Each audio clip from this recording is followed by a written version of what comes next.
Então, Daniel, vamos falar um pouco sobre isso. E, para tanto, o nosso convidado é o André Nunes, fala com a gente diretamente lá da Federação das Indústrias do Estado do Rio Grande do Sul. Boa tarde, André.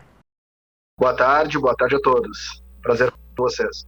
Prazer é todo nosso e obrigado por tua atenção aí, por nos atender mais uma vez. O André é economista-chefe da Fiergs. André, começo comentando contigo a questão de boas novas. A Fiergs divulgou no início do mês aumento nas exportações do setor industrial, do gaúcho, também um acréscimo nas exportações de 12,1% comparado ao ano passado, num período em que a pandemia estava recém começando, quer dizer, não se tinha os efeitos ainda. Este ano, mesmo com pandemia, os números são positivos, mas eu quero reservar um comentário teu sobre isso mais adiante. Eu quero primeiramente começar esse nosso bate-papo, André, fazendo um retrospecto de 2020. O que pode ser dito sobre o ano de 2020, um ano de pandemia, um ano atípico, um ano difícil para o setor?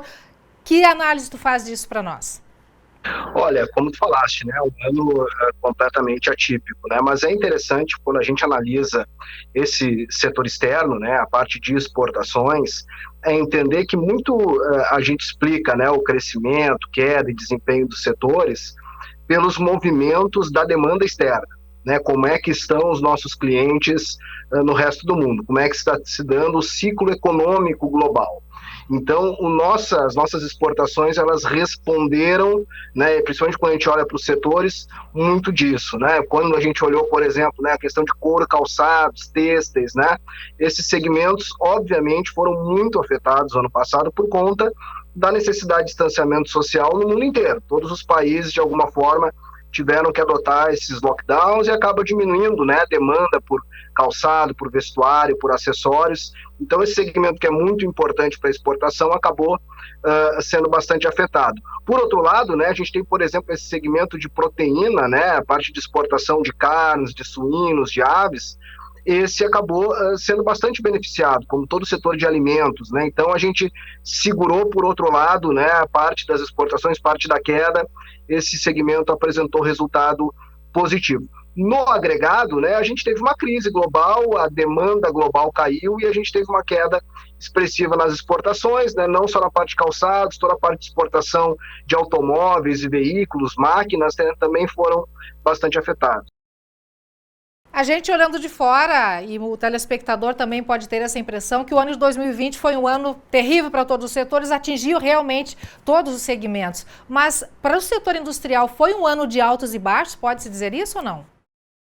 Olha, foi um ano que começou, né, fazendo essa retrospectiva, né, o ano 2020 começou bem, né, a gente teve janeiro e fevereiro com uma perspectiva muito boa em termos de retomada, e aí vem a pandemia e traz uma incerteza muito grande. Então tem aqueles 2 meses ali de março, abril, até metade de maio, que ninguém sabia o que ia ser, né, quando é que a gente ia começar, quando é que ia ser onde é que ia ser a porta da saída, onde é que estava a luz no fim do túnel. Por outro lado, né, a partir de julho, agosto, a gente começa a ver, não só no Brasil, mas no mundo inteiro, né, uma diminuição nesse processo de fechamento das economias, né, então a maior abertura das economias, e a gente tem uma rápida retomada.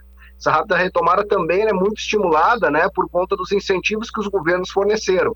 Não só aqui no Brasil, mas os governos do mundo inteiro, né, promoveram aí uma expansão de gasto, uma expansão fiscal, botando principalmente dinheiro na mão das pessoas. Isso gerou um boom aí em termos de consumo e gerou uma recuperação rápida. A maioria das indústrias no mundo, né, conseguiram voltar para o patamar pré-pandemia ainda em 2020. Teve nessa retomada, ou nessas retomadas, a gente percebeu, André, até por reportagens que a gente fez aqui, que havia muita reclamação, muita queixa, entre aspas, do setor de falta de matéria-prima, que foi também um efeito cascata de toda essa questão de pandemia, de lockdown, de paralisação, né?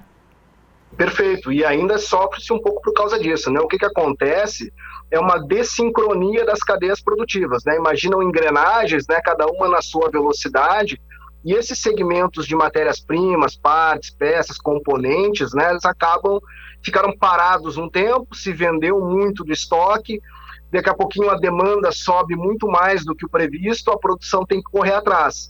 Quando começou a correr atrás, faltou aço, faltou polímeros, falta microchips, né? Então, a gente começou a ver o preço desses produtos, desses insumos, matérias-primas, partes, peças, componentes, subir muito.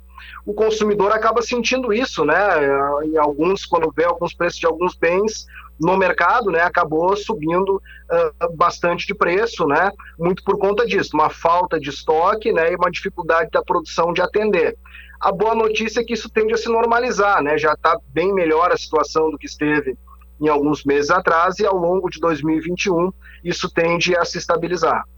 E agora, André, voltando para o nosso momento agora, para esses números que eu citei lá no início do nosso bate-papo, terceiro mês consecutivo de números positivos aí com relação às exportações, também a questão de março de 2021, em plena pandemia ainda, os números serem mais positivos, 12,1% mais positivos do que no mesmo período do ano passado, quando a pandemia já estava começando. Faz uma análise para a gente sobre isso. A gente tem que, então, separar, né, esse movimento que está tendo de melhora nas exportações por conta de um ciclo de retomada do mercado externo que continua.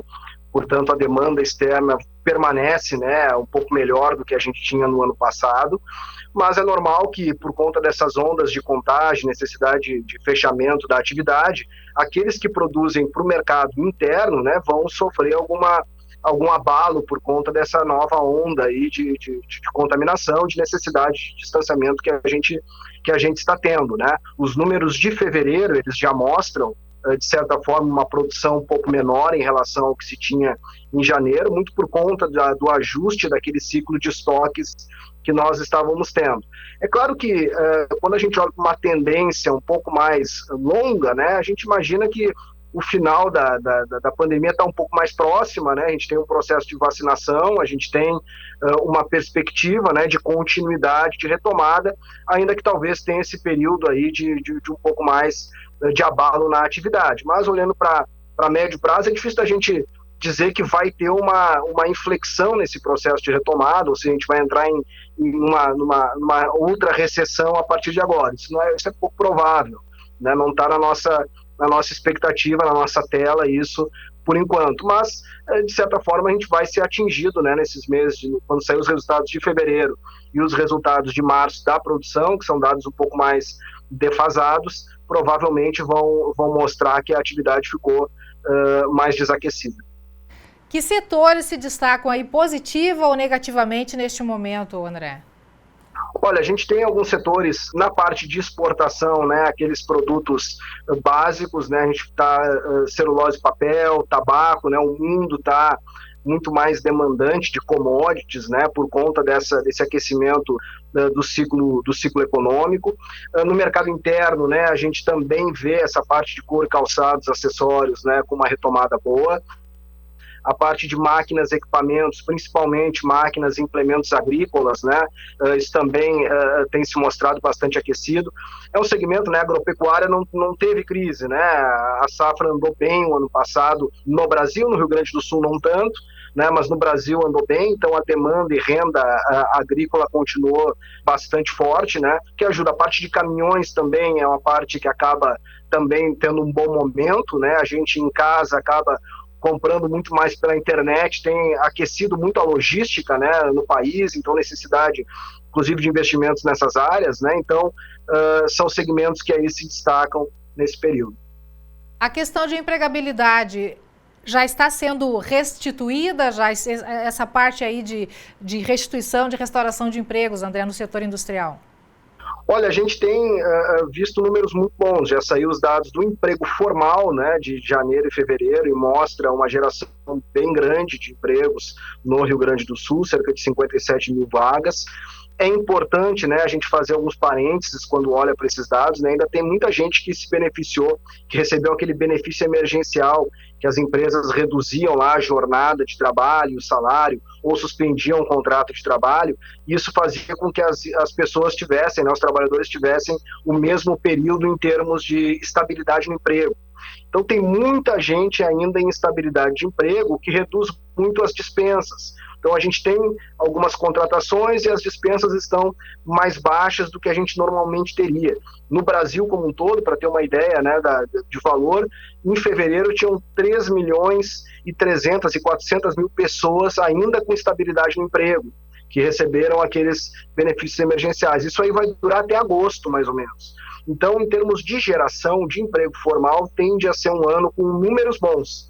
Agora, quando a gente olha para o mercado de trabalho como um todo, ainda tem dificuldades, né? Quando a gente pega, por exemplo, todo o setor de serviços, ele é muito responsável por empregar trabalhadores por conta própria, né? Trabalhadores do mercado informal, a gente ainda tem uma dificuldade muito grande, né? Ainda tem um nível de desemprego, né, bastante elevado e uma volta em termos de contratação que não conseguiu ainda superar o que a gente tinha no pré-pandemia. No Rio Grande do Sul, por exemplo, né, a gente tem cerca de 500 mil vagas a menos, ainda quando a gente junta esse mercado, não só o formal, como pega o informal, o trabalhador por conta própria. Tudo isso deve melhorar, né, a partir do segundo semestre, quando a gente tiver uma retomada um pouco mais intensa dos serviços, que a gente espera.